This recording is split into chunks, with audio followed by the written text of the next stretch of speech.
চলুন প্রাকৃতিক দৃশ্য দেখতে দেখতে আজকের ব্লগটা শুরু করি। আশা করি আপনারাও আমার সাথে এই সৌন্দর্য উপভোগ করছেন। আসসালামু আলাইকুম, সবাই কেমন আছেন? আশা করি সবাই ভালো আছেন। নতুন আরেকটা ব্লগ দেখার জন্য সবাইকে আমার চ্যানেলে ওয়েলকাম করছি।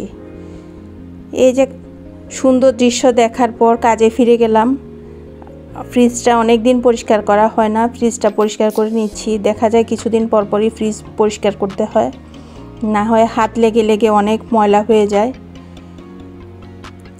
এই ব্রাশটা আমি অনলাইন পেজ থেকে নিয়েছি।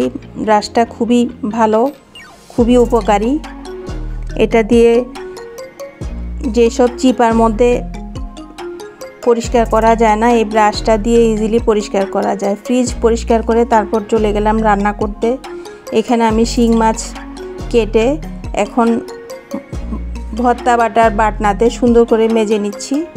ভালো করে মেজে তারপর আমি এই শিং মাছগুলো পটল দিয়ে রান্না করব। শিং মাছের ঝোল পটল দিয়ে করব। আমরা তো সবাই জানি এটা দেশি শিং মাছ। পটল দিয়ে রান্না করেছি, রান্নাটা খেতে অনেক ভালো হয়েছিল। পটলের খোসাটা দিয়ে আমি শিং মাছ দিয়ে ভর্তা করেছি, কারণ প্রতিবেলায় দুপুরবেলা আমার একটু ভর্তা হলে ভাতের সাথে খেতে খুব ভালো লাগে। এই যে মাছটা আমার পরিষ্কার হয়ে গেছে এখানে কষতে কষতে। তারপর আমি পটল দিয়ে রান্না করে নিয়েছি। রান্না করার পর আমার রান্নার লুকটা এরকম এসেছে। যারা আমার ভিডিও দেখছেন তাদেরকে অনুরোধ করব ভিডিওতে একটা লাইক দিয়ে ভিডিওটা দেখা শুরু করার জন্য, আর আমার চ্যানেলটা সাবস্ক্রাইব করবেন। ভিডিওর কোনো অংশ যদি আপনাদের ভালো লেগে থাকে তাহলে ফ্রেন্ডস অ্যান্ড ফ্যামিলির সাথে শেয়ার করবেন।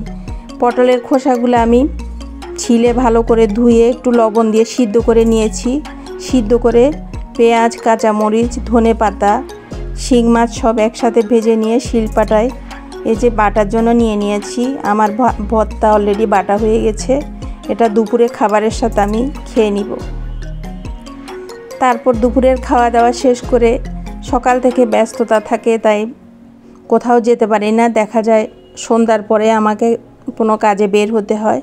সন্ধ্যার পরে বের হয়েছিলাম, কিছু প্রয়োজনীয় জিনিসপত্র কেনার ছিল, এগুলো কিনতে বের হয়েছিলাম, যেগুলো আসলে না কিনলে নয়। তারপর দেখলাম যে রাস্তায় এভাবে সুন্দর করে লাইটিং করে সুসজ্জিত করেছে। তারপর কিনেছি একটা বিছানার চাদর আর দুইটা পর্দা।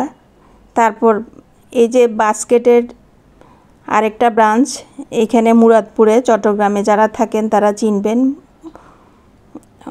অনেক দিন হলো উদ্বোধন হয়েছে, আমার যাওয়া হয়নি, তাই বাস্কেটটা দেখতে গিয়েছিলাম। আমি এখান থেকে কোনো কেনাকাটা করিনি, জাস্ট একটু ঘুরে তারপর চলে এসেছি। খুব সুন্দর করে সাজিয়ে রেখেছে, এখনও অনেক কাস্টমার আসছে যাচ্ছে। এই যে আমার এই চাদর আর পর্দা, এই দুইটা আমি কিনেছি। এই দুইটা আমার খুব দরকার ছিল। এই নেটের পর্দাটা আমি অনেক দিন থেকে খুঁজছি। কালারটা যদিও একটু কালারফুল, কিন্তু আসলে অনেক বেশি ধুলাবালি চারিদিকে, তাই এই ধরনের কালারফুল পর্দা হলে ভালো হয়। আর আমি টাটকা মার্ট, এটা একটা সুপার শপ, বাস্কেটের আগে এখান থেকে আমি কিছু মশলা কিনেছি। আমি বাসায় সব কিছু কয়েক ধরনের মশলা দিয়ে একটা মশলা বানাই, ওইটা শেষ হয়ে গিয়েছিল। ওই মশলাটা বানানোর জন্য আমি কিছু মশলা কিনে নিয়েছি। আর হাইকো ব্র্যান্ডের একটা ছোট কাস্টার্ড পাউডার নিয়েছি, মাঝে মাঝে দরকার হয়। এই টুকিটাকি জিনিসপত্র মশলাপাতি কিনেছি।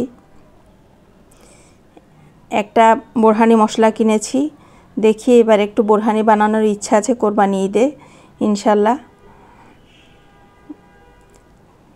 এগুলো সব আমি টাটকা মাঠ থেকে কিনেছি। আমরা জানি বৈশাখ, জ্যৈষ্ঠ, মে, জুন মাস মধু মাস, এই সময় আম, জাম, লিচু, কাঁঠাল, আনারস এইসব পাকে। আমার বাসায় গতকাল প্রথমবারের মতো লিচু আনা হয়েছিল, তাই লিচু বাসায় খাচ্ছি, তার সাথে আপনাদের সাথেও শেয়ার করলাম। এটা আমি একটু বাইরে গিয়েছিলাম, ওখানে নতুন একটা ফল দেখে নিয়ে নিলাম। এটা হালকা মিষ্টি, টক মিষ্টি স্বাদের, খারাপ না ফলটা। আশা করি আপনারা আমার ব্লগটা এনজয় করেছেন। আবার দেখা হবে নেক্সট ব্লগে। সেই পর্যন্ত সবাই অনেক ভালো থাকবেন।